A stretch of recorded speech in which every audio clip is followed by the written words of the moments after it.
Hello दोस्तों, welcome back to the channel Saraswati study point. UP triple SC के द्वारा सचिव के पद पर जो हैं वो भर्तियां आई हैं और इसका जो है विज्ञापन फरवरी में ही आ गया था, लेकिन आवेदन जो भरना प्रारंभ हुआ है वो हुआ है 24 अप्रैल 2024 से, आज से ही। और आवेदन जमा करने की अंतिम तिथि और शुल्क जमा करने की अंतिम तिथि जो है वो है 24 मई 2024। शुल्क का समायोजन और आवेदन में संशोधन करने की अंतिम तिथि है 31 मई 2024। जो बच्चे इस फॉर्म को भरना चाहते हैं इस वीडियो को पूरा देखें। पूरी यहाँ पर मैं जानकारी दूंगी कि कौन कौन लोग इस फॉर्म को भर सकते हैं और इसको भरने के लिए क्या क्राइटेरिया है, क्या एजुकेशन क्वालिफिकेशन है, क्या एज लिमिट है, वो सब यहाँ पर मैं आपको बताऊंगी। बस वीडियो में बने रहिएगा।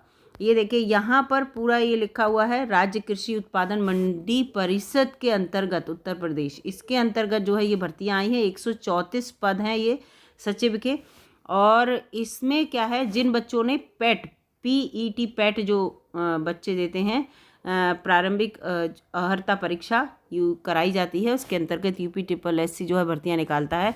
अगर 2023 वाला जिन्होंने पास किया हुआ है वो बच्चे इस फॉर्म को भर सकते हैं, 2023 वाला।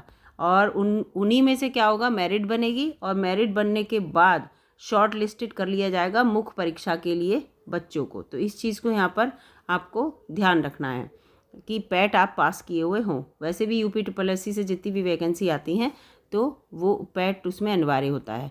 इस वेबसाइट पे जाके आप फॉर्म भर सकते हैं जो यूपी ट्रिपल एससी की वेबसाइट है, uptripplesc.gov.in। और इसके साथ साथ मैं यहाँ पर पूरा आपको बता देती हूँ एलिजिबिलिटी क्राइटेरिया क्या है।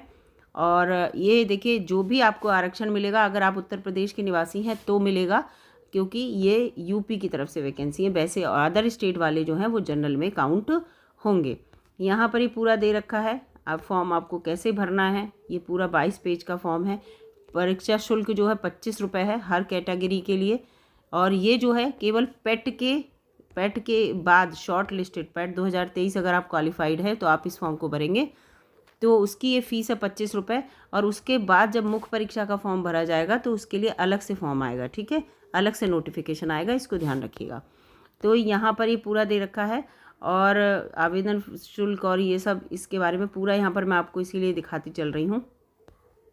ये देखिए पूरी वैकेंसी इन्होंने 134 जो है इनको कैटेगराइज कर दिया है कि किस किस कैटेगरी में कितनी कितनी वैकेंसी हैं। जो आरक्षण होता है 37 आरक्षण, उसके अंतर्गत भी सब दे रखा है इसमें। और इसके साथ अहर्ता मैं आपको यहाँ पर बता दूँ, सबसे इम्पॉर्टेंट है अहर्ता जो है, अगर आपने कहीं से मान्यता प्राप्त विश्वविद्यालय जो है उससे आपने अगर BSc AG कर रखा है, यानी कि कृषि से ग्रेजुएशन कर रखा है, कृषि विपणन से ग्रेजुएशन कर रखा है, साइंस में यानी कि केवल BSc कर रखा है, BCom कर रखा है, ठीक है, ये पूरा ही दे रखा है। या आपने BA करा है लेकिन आपके पास अर्थशास्त्र रहा हो, है ना, और या कृषि अर्थशास्त्र है, इसमें अगर आपने ग्रेजुएशन कर रखा है तो आप इस फॉर्म को भर सकते हैं, ठीक है। यानी कि BA अगर आपने किया तो आपके पास इकोनॉमिक्स रही हो तो आप फॉर्म भर सकते हैं। वैसे BSc BCom और BSc AG वाले इस फॉर्म को सब भर सकते हैं। आयु सीमा यहाँ पर लिखी है इसके, और अधिमानी अर्हता भी देख लीजिए, ये भी बड़ी इंपॉर्टेंट आजकल हो गई है, ठीक है। इसके अनुसार इन्होंने लिखा है किसी मान्यता प्राप्त विश्वविद्यालय से कृषि अर्थशास्त्र कृषि विपणन में PG, ठीक है, PG या AICTE के द्वारा आपने MBA या समकक्ष उपाधि अगर रखी है, आपके पास है, आपने MBA कर रखा है या आपने जो है MSc AG कर रखा है, ठीक है, AG जो आपने एग्रीकल्चर में, तो आपको जो है वरीयता दी जाएगी। इस चीज़ को यहाँ पर ध्यान रखिएगा। वैसे अगर आप सिंपल ग्रेजुएट हैं तो इस फॉर्म को भर सकते हैं। अधिमानी अर्हता में जो है अगर आप ये अर्हता नहीं है तो भी इसमें कोई इशू नहीं होता है। बस ये कि अधिमानी अर्हता जिनके पास होती है उन बच्चों को जो है प्रेफरेंस दिया जाता है, पहले मौका मिलता है। सीधी भर्ती में इसमें देखिए पूरा लिख रखा है, सीधी भर्ती में अभ्यर्थी ने उस कैलेंडर वर्ष की जिसमें सीधी भर्ती की रिक्तियां प्रकाशित की गई, जैसे 2024 में की गई हैं, तो उसकी जो जुलाई आएगी उस जुलाई को आप 21 वर्ष आपने आयु प्राप्त पूर्ण कर ली हो, आप पूरे 21 वर्ष के हो गए हों और 40 वर्ष से अधिक ना हो, यानी कि 2024 के अकॉर्डिंग आप 21 से 40 वर्ष के बीच हैं तो आप इस फॉर्म को भर सकते हैं। इसके अलावा अगर आप उत्तर प्रदेश के निवासी हैं तो आपको आयु सीमा में छूट मिलेगी डेफिनेटली, जो उनका आयु सीमा में छूट का प्रावधान है उसके अनुसार। तो ये पूरा यहाँ पर दे रखा है। जो बच्चे इस फॉर्म को भरना चाहते हैं भर सकते हैं। और ये जो फॉर्म है अभी आप पेट क्वालिफाइड हैं उसके शॉर्ट लिस्टेड होने के लिए है, ये दिमाग में रखिएगा। जब आप शॉर्ट लिस्टेड हो जाएंगे तो यूपी ये UPSSC जो है वो अपनी एक पूरी लिस्ट निकालता है। उस लिस्ट में बताता है कौन से बच्चे सेलेक्ट हुए हैं, फिर उनसे जो है मुख्य परीक्षा के लिए फॉर्म भरवाया जाता है कि अब जो बच्चे सेलेक्ट हुए हैं, शॉर्ट लिस्टेड हुए हैं पेट के बाद, अब इसके लिए ये बच्चे फॉर्म भरेंगे जो कि लिखित परीक्षा देंगे। ठीक है, उसके बाद आपकी एक लिखित परीक्षा होगी। तो पूरा यहाँ पर ये दे रखा होता है।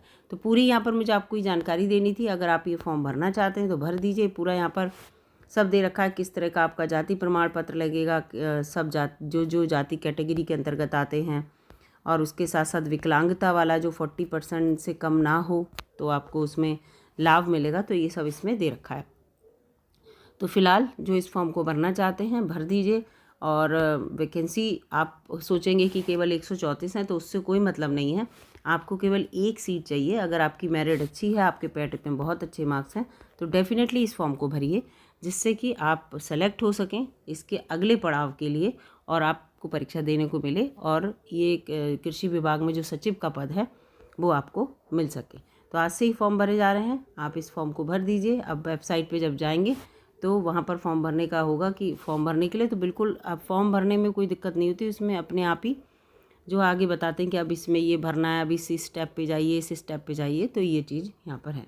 तो वीडियो अगर अच्छी लगी दोस्तों लाइक कीजिएगा, चैनल पर नए हो तो सब्सक्राइब कर लीजिएगा, क्योंकि UPSSC में अभी और भी भर्तियाँ आई हैं, उसकी भी वीडियो मैं चैनल पर अपलोड कर दूँगी।